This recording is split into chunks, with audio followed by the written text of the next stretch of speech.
మీరు ఎక్కువగా బాబాని నమ్మటానికి రీజన్ ఏమైనా ఉందా? నేను మామూలుగా అంటే నేను ముందు రాఘవేంద్ర స్వామిని కొలిచేదానండి. ఆయనకి ఏంటంటే చాలా చాలా మడి, చాలా అంటూ ఇది అంతా ఉంటుందన్నమాట. చాలా రెస్ట్రిక్షన్స్ ఉన్నాయి ఆయనకి.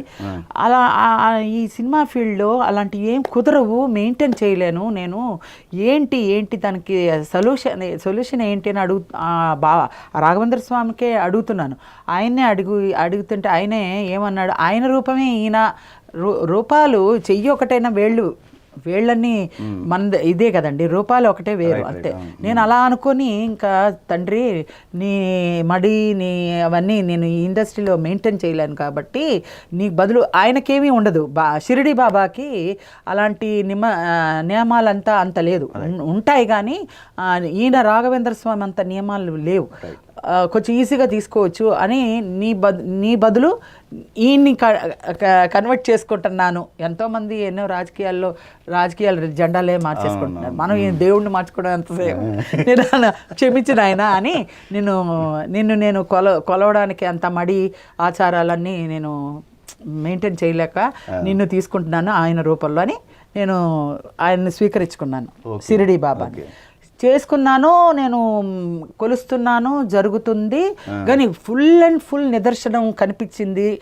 మొత్తంగా నేను సర్వం నా బాబాని అని అనుకోవడం ఎక్కడంటే నేను రమాప్రభ గారు దాంట్లో చూశాను. రమాప్రభ గారు ఇక్కడికి వచ్చే ముందు చాలా డిప్రెషన్లో ఉండింది. చాలా డిప్రెషన్లో ఉంటే నేను అప్పుడు ఆవిడకి చాలా దగ్గరగా ఉన్నాను. దగ్గరగా ఉన్నప్పుడు అవన్నీ చూశాను. అప్పుడు కలెక్టర్ గారు అబ్బాయి ఒక 100 days ఫంక్షన్ అప్పుడు ఆవిడ చాలా డిప్రెషన్ అయిపోయి మత్తులు వేసుకుందా ఏమో తెలియదు, అలా ఒక డ్రౌజీగా అలా వచ్చి ఏం చేస్తుందో తెలియట్లేదు, ఏమన్నా మెంటల్ వచ్చేస్తుందా ఏమిటో, ఈవిడకి ఏమవుతుందో తెలియట్లేదు, ఇలా అంటుంది అలా అంటుంది, ఏమిటో మాట్లాడేస్తుంది, ఏంటి దీనికి అని అనుకుంటే తర్వాత ఒక చోట్లో ఒక ఇంటి దగ్గర ఆవిడ డొప్పు వాయిస్తూ బాబా పాటలు స్వతహాగా పాడుతూనే ఉంది. ఈవిడ ఏంటో మొత్తానికి కొలాప్స్ అయిపోతుంది. ఈవిడ ఎందుకండి అలాగ అయిపోతున్నారు, కొంచెం ధైర్యంగా ఉండండి అంటే ఏం లేదు, నాకు అంత బాబా, అంత సర్వం బాబా. ఎక్కడికి వెళ్ళినా వారసుడు వచ్చాడని సినిమాకి వెళ్ళాం, అక్కడ అంతే. అక్కడ ఈ బాబా స్మృతులు, బాబా పాటలు, బాబా సొంతంగా రాసేసుకోవడం ఇలా అయితే సరే అంత అయిందా, ఇంకా బాబాని కొలుస్తూ ఉంది. బాబా నిజంగా చెప్తున్నా అండి, ఆవిడ పట్ల నిజంగా 100% ఆ బాబా లేదంటే ఆవిడ ఇప్పుడు ఉండదు. నేనైతే ఖచ్చితంగా చెప్తున్నా, అంత నిదర్శనాలు చూపించాడు బాబా. నేను అప్పుడే అనుకున్నాను, అంతటి ఆవిడ్ని ఎంతో మనుషుల్ని, ఎంతో డబ్బుని, ఎంతో హుందాన్ని, అవన్నీ ఏమీ తుడిచిపెట్టినట్టుగా అవన్నీ తలుచుకోకుండా నేనే సర్వం అన్నట్టుగా బాబాని ఆవిడలో లీనమైపోయింది చూసి నేను నిజంగా బాబా 100% ఉన్నాడు. ఆవిడ పట్ల కాదు, అందరి పట్ల ఉంటాడు. ఎందుకు మనం ఆయన మనకు ఎందుకు వచ్చాడో, కొలుచుకోవడానికి ఆయన ఎందుకు వచ్చాడో మనకు కూడా ఆయనే అండ.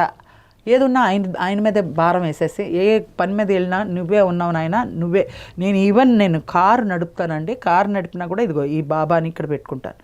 నాయన నేను సెల్ఫ్ ఆన్ చేస్తున్నాను, కారు నడిపేది నాది కాదు, నీదే స్టీరింగ్, నువ్వు నడుపుతున్నావు అనే నేను నేర్చుకున్నాను. నేనే ఈ రోజుకి నాకు కారు ఆ రథసారథిత్వం ఇచ్చాడు ఆయన, ఆ ధైర్యంతో. అలాగ నేను ఈ రోజుకి కూడా నేను ఆ బాబా అనుగ్రహం లేనిదే నేను ఏదో ఒక స్టెప్ కూడా ముందేను.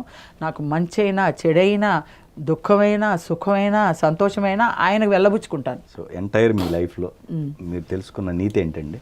నీతి అనడానికి మంచి తీసుకుంటే అన్నీ మంచేనండి, చెడు తీసుకుంటే అన్నీ చెడే. వీలైనంత వరకు పాజిటివ్గా తీసుకోవాలి. మన లైఫ్లో ఎన్నో ఒడిదుడుకులు వస్తాయి, ఆ ఒడిదుడుకులకే కట్టుబడిపోయి ఉండకూడదు. అది నా ఆలోచన.